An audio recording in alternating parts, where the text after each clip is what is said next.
आम्ही सर्व भारतीयांच्या वतीने परभणीत भारतीय संविधान सन्मान दिनानिमित्तानं भव्य मिरवणूक काढण्यात आली। समाजातील प्रत्येकाने आपली मूलभूत कर्तव्ये आणि देशाचे कायदे अंगीकृत करून त्यांचे पालन केले पाहिजे। तसेच देशातील नागरिकांमध्ये संविधानिक मूल्याबाबत आदराची भावना वाढवणे हा संविधानाचा मुख्य उद्देश आहे। भारतातील विविध जाती धर्म आणि कोट्यावधी जनतेला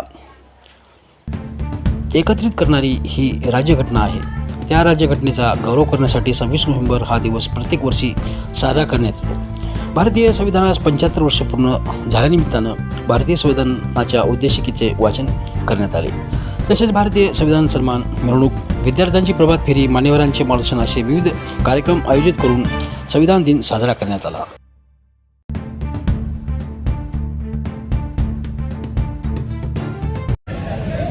आज या ठिकाणी संविधान सन्मान रॅलीचं आयोजन केलं आणि यामध्ये विशेषतः तरुणांचा प्रचंड सहभाग या ठिकाणी आहे।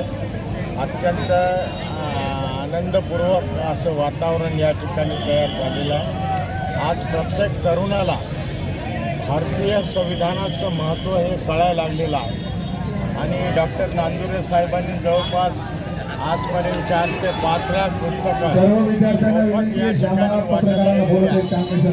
आणि बाबासाहेबांचं संविधान हे काही मनोवादी लोक या देशातून संपवू पाहत आहे, परंतु ज्या संविधानानं या देशातल्या 6000 जातीला न्याय मिळवून दिला, या देशाला महासत्ता बनण्यासाठी आमचं भारतीय संविधानाचं योगदान दिलेलं आहे। जगामध्ये आज भारताची ओळख बाबासाहेबांच्या संविधानामुळं आहे। त्यामुळं हे संविधान कुठल्याही परिस्थितीमध्ये टिकलं पाहिजे आणि याचं संरक्षण आम्ही सर्वांनी केलं पाहिजे असा निर्धार आजच्या या रॅलीमध्ये आम्ही सर्वांनी केलेला आहे।